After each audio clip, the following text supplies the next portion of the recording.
Good evening and welcome to Ten10, your top 10 news in 10 minutes. I'm Andy Hong. British Prime Minister David Cameron is under heavy pressure to resign due to his admission of investing in offshore funds as outlined in the Panama Papers. A set of 11.5 million documents providing information on 214,000 offshore companies where wealthy and powerful individuals like Prime Minister Cameron hid their money from the public. The documents were published by the International Consortium of Investigative Journalists on April 3rd, although the information was made available in batches since early 2015 to the German newspaper Süddeutsche Zeitung from an anonymous source. Of the 2.6 terabytes of data of transactions dating back to the 1970s, only 149 documents were published so far.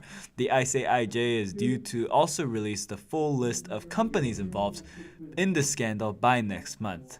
Paris terrorist suspect Mohamed Abrini was taken into custody by authorities in the Anderlecht district of Brussels, Belgium on Friday, and authorities are now trying to determine if Abrini was the hat-wearing man caught on security camera accompanying the two suicide bombers in Zaventem airport. What is known for sure is that Abrini has definite ties to the Paris attacks. He was seen with another apprehended terrorist, Salah Abdeslam, at a gas station just 2 days before the Paris attacks, and his fingerprints were found on the vehicle used during the attack. Abrini also has a criminal record of violent theft and a younger brother who was killed fighting for ISIS in 2014. Another man, Naim al-Hamed, also known as Osama Krayem, was also arrested for a suspected operational role in the Brussels terror attack, a known jihadist among intelligence circles. He is said to have entered Europe among the refugees, a bad news for victims of the war seeking shelter in Central and Western Europe.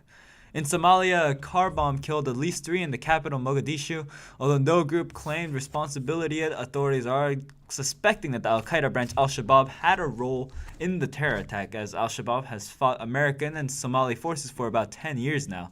This attack could be a reprisal for the reported death of 4 Al-Shabaab militants on Thursday after heavy fighting with security forces in central Somalia. Of course, nothing is confirmed yet except for the fact that innocent lives were lost. In the war against ISIS, the United States is deploying its B-52 bombers to Qatar for the first time since the end of the Gulf War in 1991.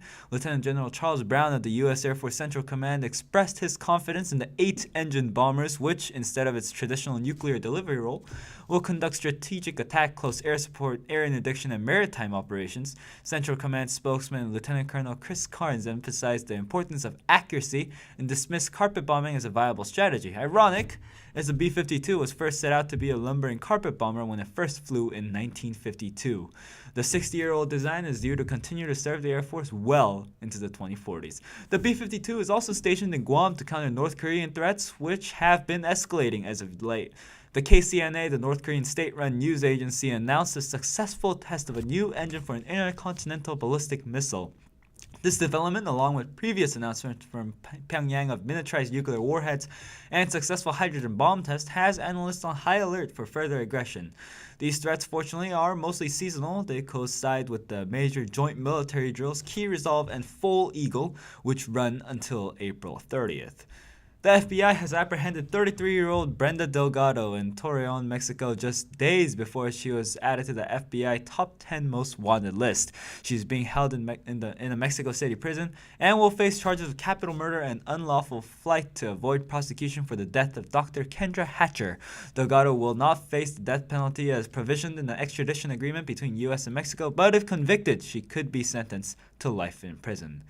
In the elections, Bernie Sanders is gaining more momentum as he won another caucus in Wyoming. Sure, Clinton still has a lead over Sanders in the number of delegates, but the gap has become much smaller, 1304 to 1075.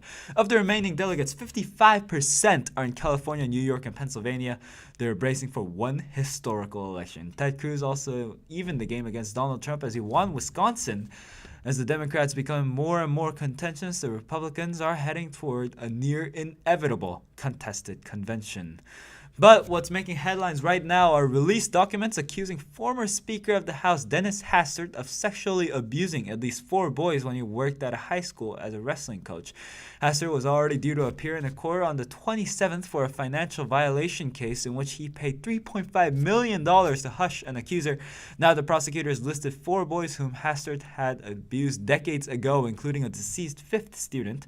However, Hastert will not face sexual abuse charges as the allegations date back back to the 1960s and 1970s, so the statutes of limitation have expired. For some better news, despite the discriminatory bathroom bill targeting transgenders passed by the North Carolina state legislature, Democrats in North Carolina's third largest county voted in an openly gay leading gay rights activist into the state legislature. Talk about poetic justice. Equality North Carolina Executive Director Chris Sgro announced his resolve to fight for the LGBT community by repealing this discriminatory bill. The General Assembly session will begin April 25th. Best of luck, good sir.